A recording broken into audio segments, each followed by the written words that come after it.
नमस्कार, आप देख रहे हैं भारत डेली। आज हम आपको गुजरात से प्रधानमंत्री नरेंद्र मोदी के उस बयान के बारे में बताएंगे जिसने देश में हलचल मचा दी है। मोदी ने कहा कि भारत विदेशी कंपनियों को हर साल इतना पैसा देता है जो हमारे पूरे रक्षा बजट के बराबर है। जी हां, आपने सही सुना। हमारा देश, जो दुनिया की सबसे बड़ी लोकतंत्र और तेजी से बढ़ती अर्थव्यवस्था है, अपनी जरूरतों के लिए अरबों खरबों रुपए विदेशी कंपनियों को खर्च कर रहा है। आज हम विस्तार से समझेंगे कि क्यों यह स्थिति पैदा हुई, इसमें किसकी गलती रही और मोदी सरकार इस चुनौती को कैसे बदलने की दिशा में कदम उठा रही है। दोस्तों, अगर आप हमारे चैनल पर नए हैं तो भारत डेली को सब्सक्राइब कीजिए ताकि देश और दुनिया की हर बड़ी खबर आप तक सबसे पहले पहुंच सके। और हां, आप किस शहर से यह वीडियो देख रहे हैं हमें कमेंट में जरूर बताइए। शनिवार को प्रधानमंत्री नरेंद्र मोदी अपने गृह राज्य गुजरात पहुंचे। उनका पहला पड़ाव था भावनगर, जो न केवल गुजरात बल्कि पूरे भारत के लिए एक महत्वपूर्ण औद्योगिक और समुद्री केंद्र है। भावनगर की बंदरगाह और शिपयार्ड्स का ऐतिहासिक महत्व रहा है।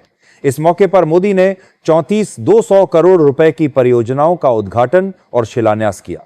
इनमें बंदरगाहों का विस्तार, औद्योगिक इकाइयों का विकास और स्थानीय रोजगार के अवसर शामिल थे। मोदी ने इस कार्यक्रम में कहा कि भारत अगर आत्मनिर्भर बनना चाहता है तो सबसे पहले हमें अपनी विदेशी निर्भरता को कम करना होगा। उन्होंने जोर देकर कहा, हमारे लिए सबसे बड़ा दुश्मन है विदेशी निर्भरता। जब तक हम दूसरे देशों पर अपनी जरूरतों के लिए निर्भर रहेंगे, तब तक आत्मनिर्भर भारत का सपना अधूरा रहेगा। मोदी ने भावनगर के लोगों से कहा कि हर परियोजना का उद्देश्य सिर्फ आर्थिक विकास नहीं, बल्कि देश की समुद्री शक्ति को मजबूत करना है। उन्होंने यह भी बताया कि इन परियोजनाओं से न केवल स्थानीय लोगों के लिए रोजगार के अवसर बढ़ेंगे, बल्कि भारत की नौवहन क्षमता और वैश्विक प्रतिस्पर्धा में सुधार भी होगा। प्रधानमंत्री मोदी ने इस मौके पर देशवासियों के सामने कुछ आंकड़े रखे जिन्हें सुनकर हर भारतीय हैरान रह जाएगा। उन्होंने कहा कि भारत का 95% से अधिक व्यापार विदेशी जहाजों पर निर्भर है। सोचिए, 50 साल पहले भारत का लगभग 40% व्यापार भारतीय जहाजों पर होता था, लेकिन अब यह घटकर सिर्फ 5% रह गया है। इसका अर्थ है कि हमारे 95% व्यापार के लिए हम पूरी तरह विदेशी जहाजों पर निर्भर हैं। मोदी ने स्पष्ट किया कि इससे देश को भारी आर्थिक नुकसान उठाना पड़ा।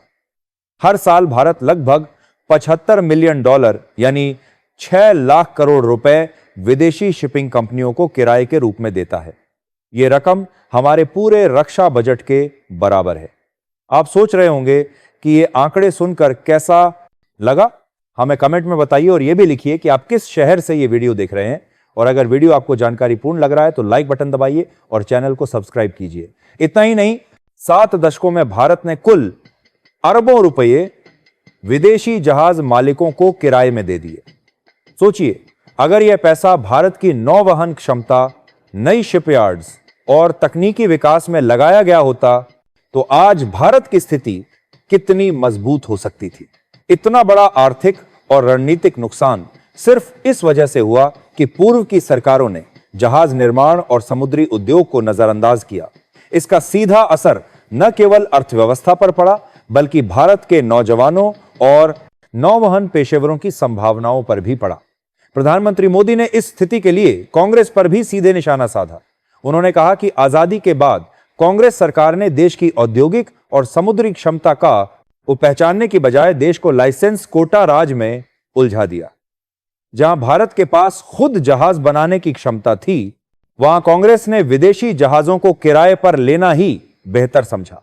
इससे भारतीय शिप बिल्डिंग इकोसिस्टम धीरे धीरे ठप हो गया। मोदी ने कहा, कांग्रेस ने भारत की युवा शक्ति और औद्योगिक सामर्थ्य को नजरअंदाज किया। आज अगर भारत अपने 95% व्यापार के लिए विदेशी जहाजों पर निर्भर है, तो इसके पीछे जिम्मेदार सिर्फ कांग्रेस की नीतियां हैं। इसकी वजह से लाखों नौजवानों के रोजगार के अवसर छिन गए। भारत की आर्थिक स्वावलंबन की राह में यह सबसे बड़ी बाधा बनी। मोदी ने यह भी जोड़ा कि दुनिया में जहां अन्य देशों ने अपने नौवहन और शिप बिल्डिंग सेक्टर को मजबूत किया, वहीं भारत लंबे समय तक विदेशी जहाजों पर निर्भर रहा। मोदी ने उदाहरण देते हुए कहा कि चीन और दक्षिण कोरिया ने अपने शिपयार्ड्स और टेक्नोलॉजी को मजबूत कर वैश्विक व्यापार में हिस्सेदारी बढ़ाई, जबकि भारत पिछड़ता रहा। प्रधानमंत्री मोदी ने कहा कि अब समय बदल चुका है। सरकार ने बड़े जहाजों को इंफ्रास्ट्रक्चर का दर्जा देने का ऐतिहासिक फैसला लिया है।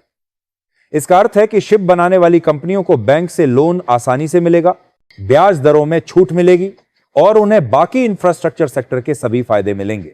मोदी ने बताया कि सरकार 3 बड़ी योजनाओं पर काम कर रही है। पहली योजना वित्तीय सहायता और सब्सिडी से शिपयार्ड्स को आधुनिक तकनीक अपनाने में मदद। दूसरी योजना डिजाइन और गुणवत्ता सुधार पर फोकस। तीसरी योजना ग्लोबल प्रतिस्पर्धा में आगे आने के लिए भारतीय कंपनियों को वित्तीय और लॉजिस्टिक सपोर्ट। ये 3 योजनाएं भारत को एक मजबूत समुद्री शक्ति बनाने के लिए महत्वपूर्ण कदम है। मोदी ने कहा, अब विदेशी निर्भरता घटेगी और भारतीय नौवहन उद्योग मजबूती के साथ दुनिया के सामने आएगा। मोदी ने जोर देकर कहा कि आत्मनिर्भरता ही देश की सबसे बड़ी ताकत है। जितनी ज्यादा विदेशी निर्भरता, उतनी ज्यादा देश की विफलता। भारत को दुनिया की सबसे बड़ी आबादी वाला देश होने के साथ साथ एक मजबूत समुद्री शक्ति भी बनना होगा। तो दोस्तों, आप देख सकते हैं कि पिछले 7 दशकों में कितनी गलत नीतियों और निर्णयों के कारण भारत विदेशी निर्भरता की जंजीरों में बंधा रहा। लेकिन अब हालात बदलने जा रहे हैं। मोदी सरकार की नई योजनाओं से भारत एक मजबूत समुद्री शक्ति बनने की दिशा में कदम बढ़ा रहा है। अब आपका क्या विचार है? क्या भारत को पूरी तरह आत्मनिर्भर होना चाहिए? क्या हम अपने जहाजों और नौवहन उद्योग में वैश्विक प्रतिस्पर्धा कर सकते हैं? हमें कमेंट में बताइए और यह भी लिखिए कि आप किस शहर से ये वीडियो देख रहे हैं। अगर आपको यह जानकारी महत्वपूर्ण लगी तो वीडियो को लाइक कीजिए, चैनल को सब्सक्राइब कीजिए और बेल आइकन दबाइए ताकि ऐसी ही बड़ी खबरें आप तक सबसे पहले पहुंचें। आप देख रहे थे भारत डेली।